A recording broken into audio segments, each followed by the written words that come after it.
Boa tarde a todos. Boa tarde. Já compraram presente do Dia das Mães?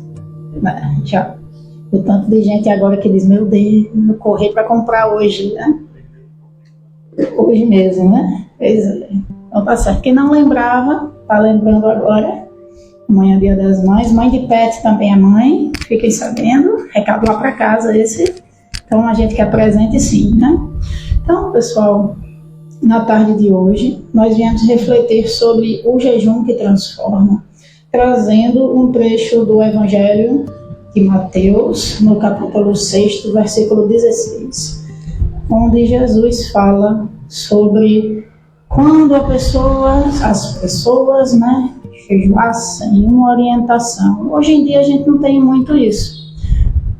O jejum de passar ali aquelas horas, né, sem se alimentar, pelo menos aqui na parte ocidental do mundo a gente não tem muito isso. O jejum hoje em dia é mais vinculado a exame de saúde.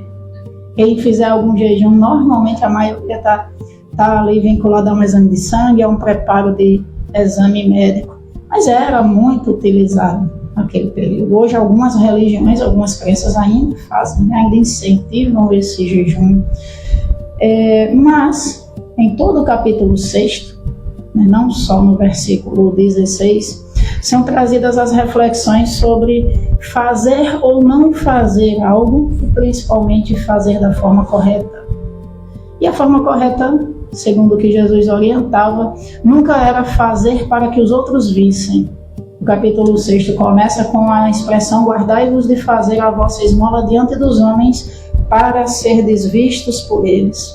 Em seguida, né, ele fala que a esmola deve ser dada, a caridade deve ser feita sem que a uma mão saiba o que a outra fez, como uma simbologia para que a gente, não só os outros não vejam, mas que a gente também não guarde aquilo na nossa memória. Que nós às vezes fazemos a caridade aceitando no nosso coração que ninguém está vendo, apesar que ninguém está vendo, realmente é para poucos, porque a gente espera, como diz Rossandro Klinger, né, um palestrante e psicólogo espírita, a gente espera pelo menos que Deus esteja vendo. Isso todo mundo quer no coração, né? Porque a gente só vai realmente entender que nós somos caridosos de verdade quando nós decidirmos fazer o bem pelo bem. Enquanto a gente quiser que pelo menos Deus esteja vendo, a espiritualidade, né, esteja vendo, os bons espíritos, a gente ainda assim não vai estar fazendo a caridade do jeito que Jesus disse. Mas, além disso, muitas vezes nós lembramos a nós mesmos o tempo inteiro como nós somos bons quando a gente fez alguma caridade, moral ou material que seja. E quando Jesus diz que uma mão não saiba o que a outra fez, ele também quer dizer para nós que nós façamos o bem e esqueçamos. Como diz Emmanuel, em uma das frases que Chico nos trouxe dele, faz o bem e segue. Não é faz o bem e fica lembrando, faz o bem e fica jogando na cara de alguém, faz o bem e cobre gratidão e reconhecimento. Faz o bem e segue adiante, esquecido do bem que você fez, esquecidos do bem que nós fizemos. Até porque todo o bem que nós tenhamos feito ou façamos em algum momento da nossa vida vai beneficiar primeiramente nós mesmos. Primeiramente nós somos os beneficiados. A gente acha que está sendo muito bom para o outro, mas a gente muitas vezes está tirando nós mesmos do buraco onde nós mesmos também nos colocamos algum tempo antes de começar a mudar a chave na nossa cabeça, né? Mas ele fala sobre a esmola para que a gente não se exiba na esmola. Em seguida ele fala da oração. No mesmo capítulo, capítulo 6. Ele fala: quando orardes, não sejais como os hipócritas, que se comprazem em orar de pé nas sinagogas e nas esquinas das ruas, para serem vistos pelos homens. Porque ele não fala de uma oração, às vezes, mais assim efusiva, mais assim de coração, as pessoas mais extrovertidas, às vezes, que num ato espontâneo do seu coração faz uma prece assim mais pública. Ele fala de quem faz a prece pública ou assim de forma mais explícita para ser visto. para ser visto. Essa é a intenção, a questão da intenção do coração, né? E quantas vezes a gente também, quantas vezes nós fazemos assim também? Quantas vezes as pessoas fazem questão de soltar um graças a Deus, ou um se Deus quiser, né? Eu costumo brincar muito com isso, que o brasileiro ele é tão único como povo, assim, nas suas peculiaridades, que não só a gente solta um se Deus quiser, mas a gente ainda intima Deus e diz assim, e Ele há de querer. Porque se Deus quiser, Ele há de querer. Eu acho isso muito bom, porque inclusive eu uso demais, né? Isso. Pois é, né? Exatamente. Porque vai que a gente não pode correr o risco de Deus fazer o que Ele realmente queira, né? Então a gente já disse, se Deus quiser, mas aí como é que Ele vai querer, Ele vai, com certeza, né? Então que a gente ore de coração e sem a intenção de ser visto como alguém que tem muita fé. Porque se a gente tem a intenção de ser visto na esmola, se a gente tem a intenção de ser visto na prece, a gente já terá recebido aquela nossa recompensa. Aí Jesus ensina que as recompensas do céu, por assim dizer, são reservadas àqueles que não as quiseram, que não as esperaram na terra. E aí, onde a gente coloca a verdadeira importância da nossa existência? Nessa passagem na carne ou na vida verdadeira do Espírito? A vida que nós temos fora e dentro do corpo físico e da matéria. Eu acho muito interessante que alguns espíritas dizem assim, a gente tem várias vidas, e é muito comum ver isso, né? A gente não tem várias vidas, a gente tem uma vida só, mas a gente tem várias encarnações, e a gente tem um vai e vem grande, né? Outro dia eu estava vendo frases de lápis ali, né? Aí diz que do espírita diz, eu volto já. Digo, gente, mas nem tão já, né? Vamos descansar um pouquinho, vamos ficar um pouquinho ali na erraticidade, encontrar as amizades, estudar e evoluir um pouquinho lá também, porque também se estuda, se evolui e se trabalha também fora do corpo físico. Aí depois a gente volta daqui um pedacinho, né? Vamos também esse volto já que não seja tão já assim, né? Mas a verdadeira e única vida que nós temos é do espírito imortal. Imortal e não eterno. Eterno, só Deus. Eterno é aquele que não tem começo e nem terá fim. Imortal é aquele que foi criado para não morrer. E assim somos nós, né? Imortais, porém com uma única vida e várias fases do jogo. Uma hora a gente está na carne, uma hora a gente está fora da carne.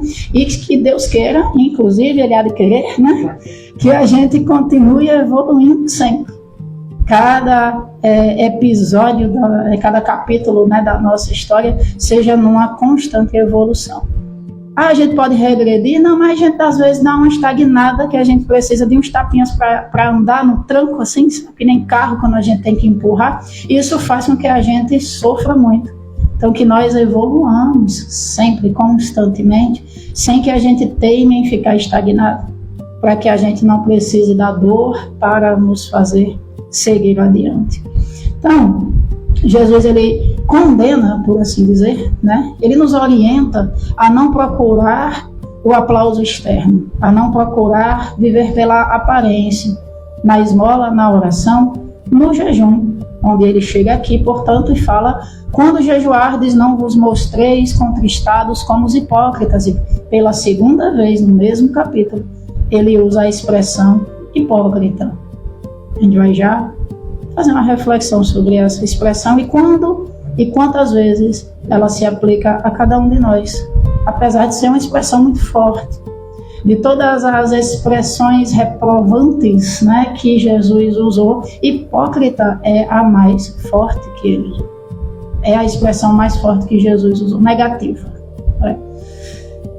Portanto, não vos mostreis contristados como os hipócritas, porque desfiguram seus rostos para que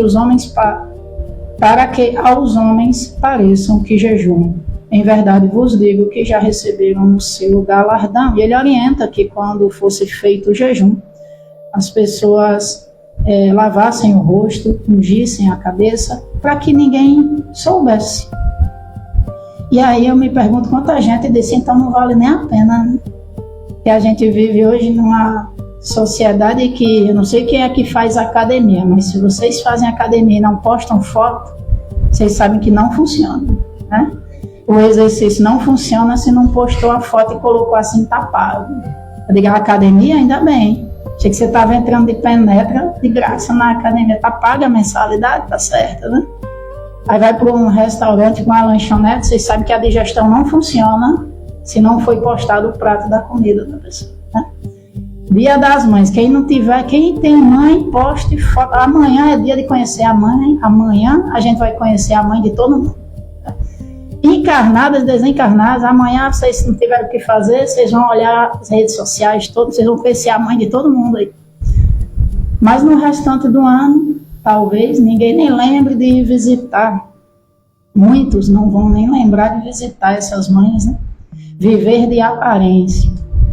Eu vi no domingo passado com um colega que disse assim, gente, olha, domingo que vem, quem quiser almoçar fora, janta no sábado. Porque não vai almoçar não fora, viu? Os restaurantes é tudo lotado, é fila, todo lugar cheio, né? Parece que o Dia das Mães também só vale se foi celebrado em algum lugar diferente, com um monte de foto postada, com presente, com todo aquele show. As aparências. Né? O Dia das Mães é no comércio, acredito que logo depois do Natal, a segunda data que mais vende presente. Mas não tem uma mãe que não trocaria qualquer presente ou almoço de restaurante caro pela maior presença dos seus filhos consigo. E não é aquele telefonema que a gente já substituiu por uma mensagem de WhatsApp perguntando, e aí, como é que você está?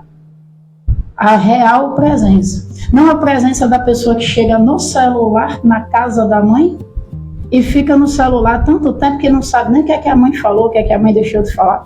Não tem paciência, ou até fez aquela visita para cumprir uma obrigação. Que é assim que a gente muitas vezes se comporta fora do holofote, né? Jesus traz uma reflexão que hoje em dia muita gente conhece como quem é você quando ninguém está olhando.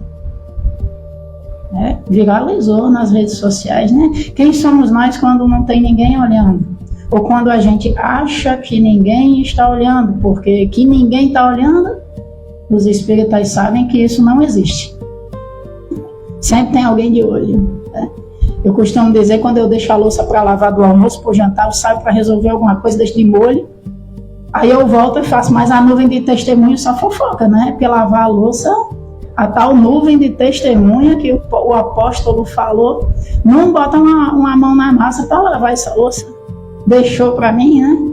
Mas nós estamos cercados por uma nuvem de testemunhas. Os espíritos, os seres que um dia estiveram encarnados e que hoje estão fora da matéria, de vários graus de evolução, em vários momentos das suas caminhadas, uns bem, outros nem tanto, uns que chegam para ajudar, outros que chegam para prejudicar, se conseguirem, a tal nuvem de testemunhas. Mas a gente, na maioria de nós, que não tem a mediunidade da vidência, né, a gente acha que está sozinho, a gente chega em casa e está lá sozinho, aparentemente. E aí, muitas vezes, dentro de casa, eu mostro o meu pior lado. Junto, às vezes, dos familiares ou nos meus pensamentos. Isso nos traz a questão do jejum nos dias atuais. O jejum nos dias atuais, o Papa Leão XIV, esse ano, foi muito feliz na sua sugestão lá da Quaresma, quando os católicos costumam fazer atos de penitência, né? E muita gente de outras crenças também aproveita e vai fazendo, dá aquela ajeitada, né? Passa 40 dias tentando se libertar de algum vício moral, de algum vício material, de alguma má conduta. Vamos dizer que é uma reforma íntima ou reforma moral intensivão, de 40 dias. E eu sempre acho fantástico, eu acho que todo espírita pode aproveitar o gancho para pegar os 40 dias e fazer um intensivão, né? Tudo é motivo para a gente se melhorar. Mas o Papa Leão XIV, ele sugeriu que o jejum feito não fosse tanto um jejum ali de quê? De doce, de chocolate, de não sei o quê, mas que fosse um jejum de palavras. E ele foi muito feliz e muito inspirado na sua provavelmente mediunidade intuitiva, que ele nunca vai admitir que tem na vida por ser católico, né? Mas talvez ele admita que Deus o inspirou de alguma forma nessa fala, quando ele diz jejum das palavras que ferem. Quem não acompanhou na época, bota lá no Google o discurso do Papa Leão XIV, o discurso da Quaresma que passou, onde ele sugeriu que as pessoas fizessem o jejum, praticassem o jejum das palavras que ferem. Como é difícil esse jejum, como a gente de repente diz, quer saber, eu vou fazer o jejum de chocolate, mas é mais simples, né?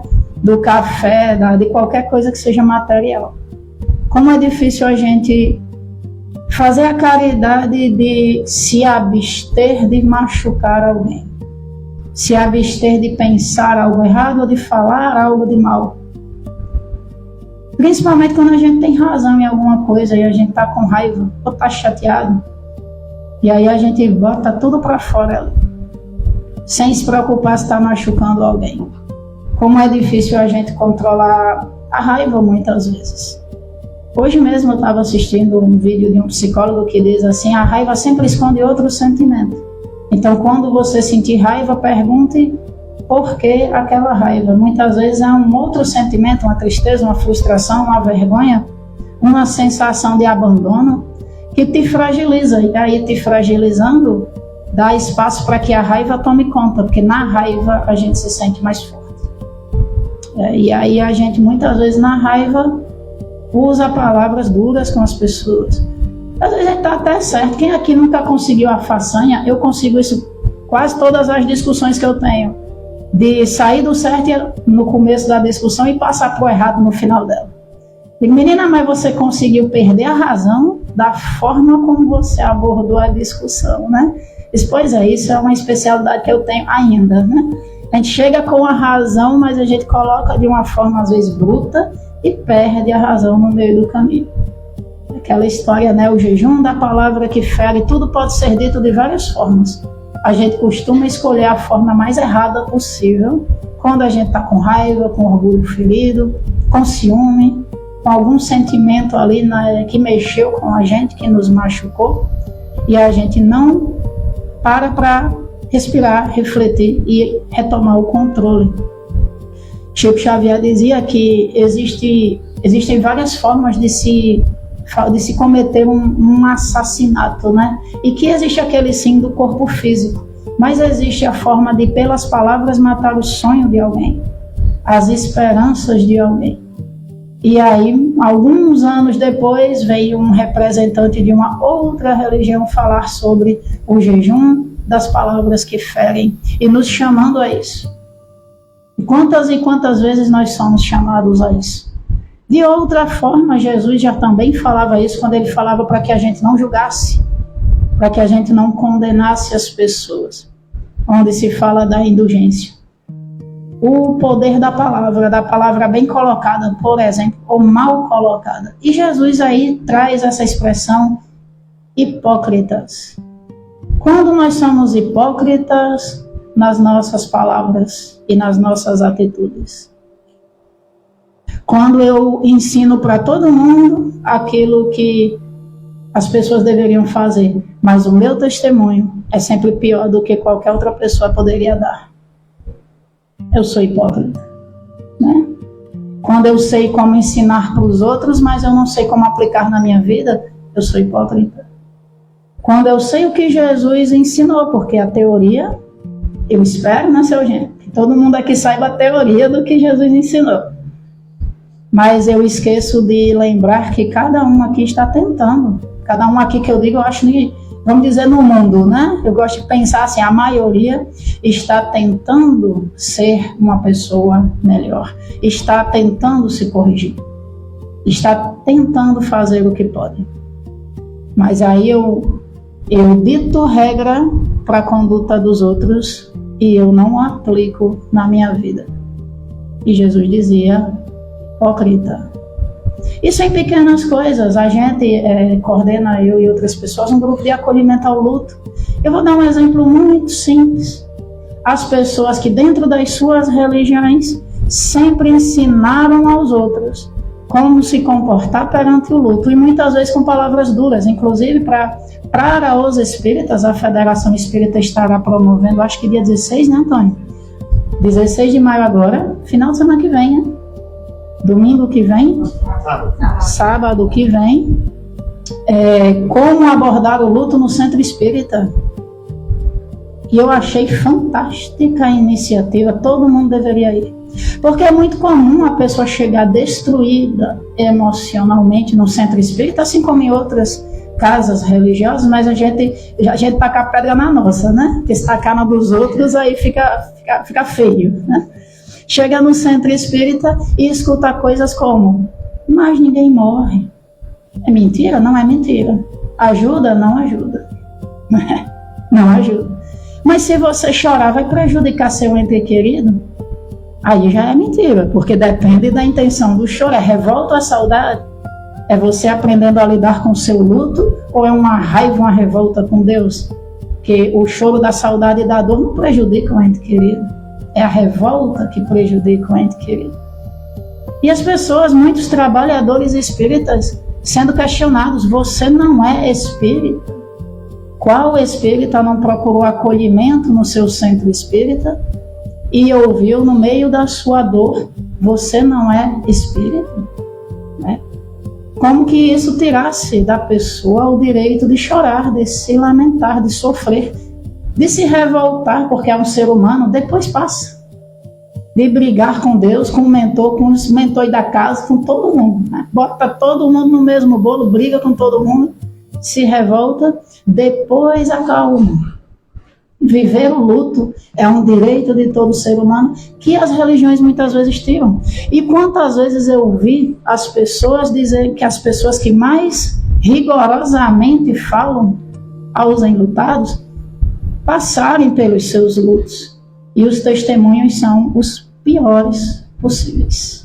Gente que passou anos falando sobre fé, sobre confiança em Deus. Não que seja errado, mas é errado quando vira a lição de moral. Tem a fé, tem a confiança, né? A vida continua e tal, e as palavras lindas e bonitas e maravilhosas, como lição de moral para o outro, como esse povo se destrói quando o luto bate na porta da casa deles. Hipócritas, né?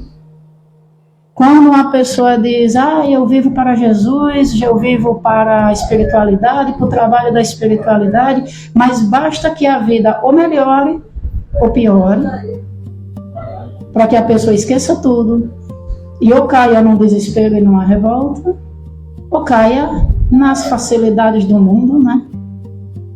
Mas sempre ditou regra para todo mundo. Sempre bateu no peito para dizer que vivia para Jesus e condenando os outros, a patrulha da moral e dos bons costumes. E como dizia Jesus, hipócrita. Quantas vezes então porque a gente já está pensando vocês estão pensando naquelas pessoas, né? Pelas carinhas aí, o pessoal já fez uma lista na cabeça. É fulano, é ciclano lá de casa, é o vizinho. Sempre tem um parente no meio na lista. Mas muitas vezes esses hipócritas somos nós. Toda vez que eu digo que sou uma pessoa que tenta se melhorar, mas que tem muita indulgência consigo mesmo, mas não tem com os outros. Ou dita regra para os outros nos seus aconselhamentos fraternos, mas não consegue aplicar na sua vida. Eu lembro de uma pessoa, e essa pessoa não foi hipócrita, foi um grande testemunho que essa pessoa deu.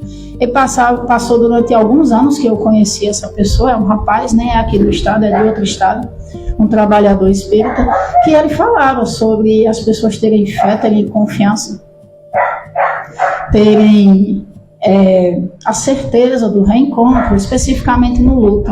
E essa pessoa perdeu, por assim dizer, né, devolveu aquela pessoa da sua família que ele mais amava.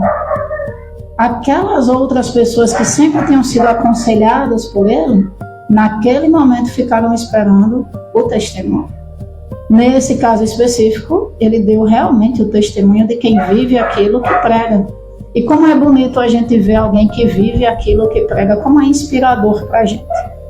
Como essa pessoa automaticamente se reveste de uma autoridade moral para continuar consolando, abrigando e ensinando os outros.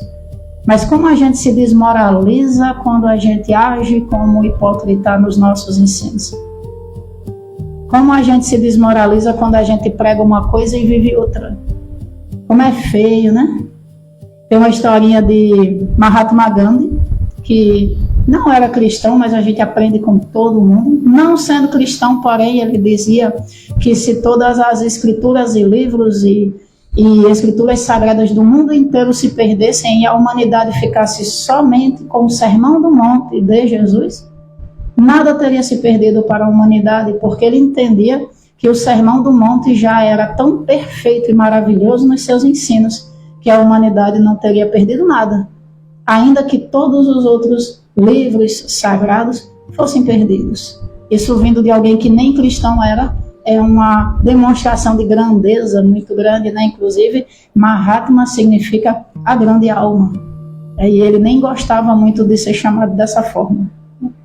Mais uma vez, ele se conta até essa história a respeito dele, e eu trago isso para a nossa reflexão sobre a hipocrisia, sobre a questão de nós não sermos hipócritas nas nossas vidas e nas nossas caminhadas, e da questão da autoridade moral. E diz que uma mãe o procurou para pedir que ele orientasse seu filhinho, porque o filhinho estava lá comendo muito açúcar e comia muita coisa errada, estava prejudicando a saúde, muita balinha, docinho, não tinha quem fizesse o garoto comer, evitar, né? Esses alimentos, por assim dizer, né? Se tem um nutricionista me ouvindo, vai dizer, isso não é alimento, não. Docinho e balinha não é alimento, né? Mas vamos lá. E aí o Gandhi diz assim para essa mãe, volte daqui a um mês e eu falarei com seu filho. E aí a mãe espera, volta depois de um mês, entra com o filho lá na salinha para que o Gandhi fale para o menino, que a gente sabe, né? Toda mãe sabe, inclusive, né? Que não adianta a mãe falar, né? Porque a criança não obedece à mãe, a criança não escuta. E ela lá esperando que o Gandhi falasse para o garoto para ele parar de comer açúcar em geral. Aí o Gandhi olha para o garoto e diz a ele, meu filho, pare de comer açúcar porque isso vai te fazer mal. E aí tem ali uma conversinha leve com o garoto, sem nenhum grande julgamento, sem ameaça, sem terrorismo. E o garoto, atento, olhando para ele, concorda, diz que vai se esforçar. Tudo bem, ele libera o garoto, fica a mãe. Porque todo mundo que já atendeu criança com a mãe sabe que o problema ali não é você convencer a criança, não é você falar com a criança ou adolescente. Sempre tem a figura da mãe depois, né? Aí a mãe é que faz as perguntas, é que questiona. E a mãe fez, ué, mas é só isso? E ele diz, é só isso. Mas eu esperei um mês para voltar aqui para que você dissesse só isso para o meu filho? E ele diz, é isso que eu tinha que dizer ao seu filho. E ela diz, e por que demorou esse tempo todo? E o Gandhi teria respondido, porque um mês atrás eu ainda comia açúcar. Como não ser hipócrita nas mínimas coisas? Quando os médicos dizem aos pais, por exemplo, quando os nutricionistas dizem aos pais, você quer que seu filho coma melhor? Coma você melhor, né? Quando os psicólogos dizem aos filhos, aos pais das crianças, você quer que seu filho tenha controle e inteligência emocional? Tenha você controle e inteligência emocional? A gente quer criar filhos honestos, dando jeitinho, passando atestado médico falso. A gente quer criar pessoas corretas, fazendo tudo aquilo que é possível fazer de errado, desde que não seja pego. A gente quer reclamar de os políticos desonestos do país, sendo o povo do jeitinho, né?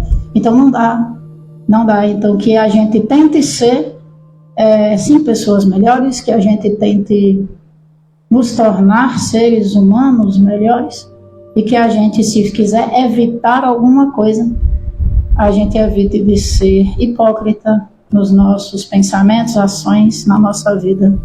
Eu agradeço pela atenção de vocês, que Deus abençoe a todos. E o recadinho para quem, né, amanhã vai sentir um aperto no coração. Aqui eu já sei de algumas pessoas que que vão talvez evitar de olhar as redes sociais, porque vai doer um pouquinho no coração. É uma frase de Chico Xavier que diz que a morte não separa aqueles que se amam. Então, para todo mundo que já devolveu sua mãe, lembre das coisas boas, lembre dos momentos bons, que o amor e as lembranças agradáveis sejam mais fortes que a saudade. Quem quiser chorar, chore. Quem quiser lembrar, lembre, né? E vivam o seu luto, independentemente de quanto tempo passou. Amanhã é um dia de gatilho, né? Mas lembrando sempre que passa. Então, quem estiver mais triste, quem estiver mais para baixo amanhã, respira, faz a sua prece, chora, lembra, toma um banho, né? Toma uma ducha, vai fazer uma leitura do Evangelho e na segunda é um novo dia. Deus abençoe a todos nós. Muito obrigada.